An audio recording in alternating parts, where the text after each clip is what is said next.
Paris शहर के एक छोटे से गांव में मैरी अपने बेटे पीटर के साथ रहती थी। पीटर के पिता की कुछ वर्ष पूर्व मृत्यु हो गई थी। मैरी पास के कुछ घरों में काम करके जैसे तैसे अपने घर का गुजारा करती थी।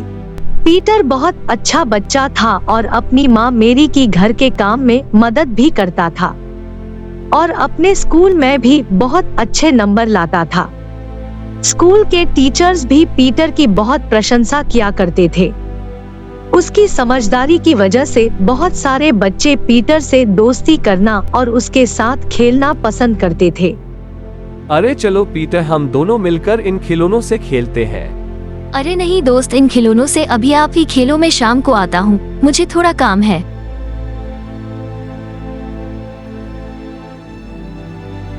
हालांकि पीटर गरीब होने की वजह से उनसे थोड़ी दूरी बनाने की कोशिश करता था, क्योंकि वह बच्चे काफी महंगे खिलौनों से खेलते थे और पीटर जानता था कि उसकी माँ मैरी उसके लिए वह खिलौने नहीं खरीद सकती थी, मगर पीटर फिर भी खुश रहता था और जो कुछ उसे मिलता वह उसी में खुश हो जाता था। मैरी के घर के बराबर में एक अमीर फैमिली भी रहती थी, लेकिन वो कभी भी मैरी की फैमिली पर ध्यान नहीं देते थे और उन्हें हमेशा इग्नोर करते थे। अमीर परिवार में जॉन नाम का एक लड़का भी था, जिसकी उम्र लगभग पीटर के बराबर थी। पीटर और जॉन अक्सर साथ में खेला करते थे।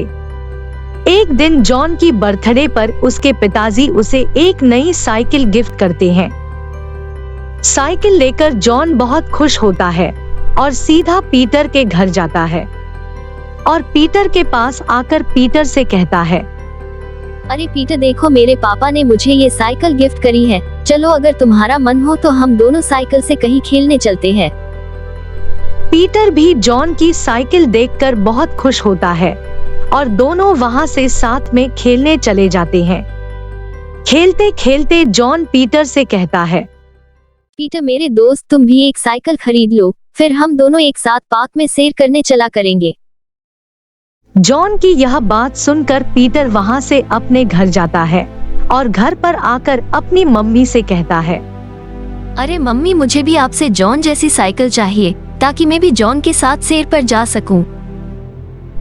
पीटर की यह बात सुनकर मैरी बहुत दुखी होती है, क्योंकि उसके पास इतने पैसे नहीं होते जो वो पीटर को साइकिल दिला सके, इसलिए वो पीटर को टालने के लिए बोलती है, अरे सुनो पीटर बेटा, क्रिसमस आने वाला है तो क्यों ना तुम इस बार सांता से अपनी विश में एक नई साइकिल मांग लो, सांता क्लॉस तुम्हें निराश नहीं करेंगे। पीटर अपनी मम्मी की बात मान लेता है और बहुत खुश होता है और अगले दिन पीटर जॉन से कहता है, जॉन क्या तुम्हें पता है, मेरी भी नई साइकिल का इंतजाम हो गया है। इस बार क्रिसमस पर सांता क्लॉस मुझे एक नई साइकिल गिफ्ट करेंगे। पीटर की यह बात सुनकर जॉन को बहुत आश्चर्य होता है और फिर जॉन वहां से अपने घर जाता है और घर पर आकर अपने पिताजी से पूछता है, पापा क्या सच में सांता क्लॉस होता है? हाँ बेटा, सांता क्लॉस सच में होते हैं। पापा क्या सांता क्लॉस सच में क्रिसमस पर गिफ्ट भी देते हैं? हाँ बेटा, अगर कोई सच्चे मन से मांगता है तो सांता उसे गिफ्ट जरूर देते हैं, लेकिन तुम ये सब क्यों पूछ रहे हो? अपने पिताजी की यह बात सुनकर जॉन उन्हें बताता है, अरे पापा, हमारे पड़ोस में रहने वाला पीटर बोल रहा था कि इस बार क्रिसमस पर सांता उसे एक न्यू साइकिल गिफ्ट करेंगे और अगर ऐसा होता है तो बहुत मजा आएगा, क्योंकि फिर हम दोनों एक साथ साइकिल पर सैर के लिए जा सकेंगे। जॉन की बात सुनकर उसके पिताजी एक योजना बनाते हैं और सोचते हैं, क्यों न इस बार क्रिसमस पर हम पीटर को एक नई साइकिल गिफ्ट कर दें। जॉन के पिता बाहर जाकर अपनी योजना जॉन की मम्मी को बताते हैं। जॉन के पापा की बात सुनने के बाद जॉन की मम्मी भी तुरंत उनकी बात मान जाती है और जॉन के पापा से कहती है, अरे हाँ ठीक है, हमने कभी उनकी मदद नहीं करी है, पड़ोसी के लिए हम इतना तो कर ही सकते हैं, आप ठीक कह रहे हैं।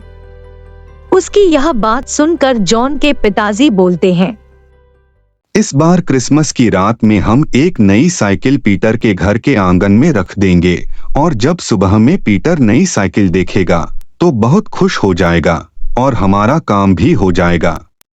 उनके मोहल्ले में एक रॉबर्ट नाम का चोर भी रहा करता था, जो जॉन के मम्मी पापा की बात सुन लेता है और कहता है, अरे वाह, नई साइकिल और रात में रखी जाएगी, वह भी घर के बाहर। अगर मैं ये साइकिल उस बच्चे के जागने से पहले ही चुरा कर बेच दूं तो मेरा क्रिसमस तो हैप्पी हैप्पी क्रिसमस हो जाएगा।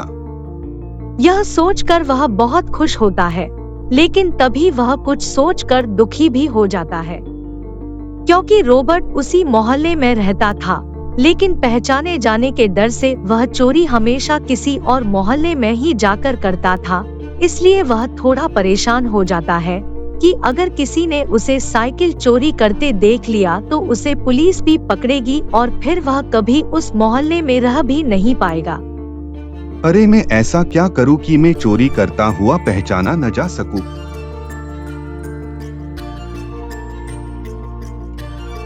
तभी रॉबर्ट को एक आइडिया आता है, जिससे उसकी खुशी वापस उसके चेहरे पर लौट आती है। अरे वाह, मिल गया आइडिया।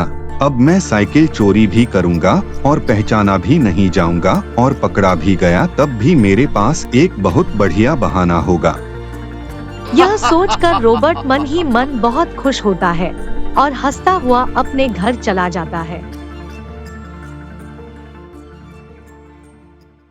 क्रिसमस का दिन आ जाता है और जॉन के पिताजी नई साइकिल खरीद कर ले आते हैं और जैसे ही अंधेरा होता है तो जॉन के पिताजी साइकिल को पीटर के घर लेकर जाते हैं और साइकिल को पीटर के घर के आंगन में रख कर आते हैं और साइकिल वहां रख के वापस घर चले जाते हैं।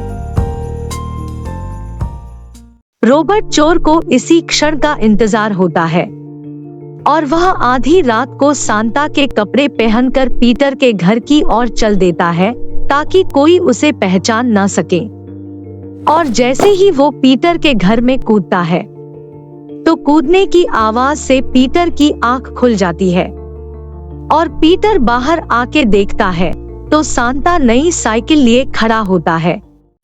पीटर उसे देखकर बहुत खुश होता है और सांता से लिपट जाता है और उससे बोलता है, आपका बहुत बहुत धन्यवाद सांता, मैं बहुत दिनों से आपका ही वेट कर रहा था। मम्मी ने कहा था कि आप मेरे लिए साइकिल लेकर जरूर आएंगे।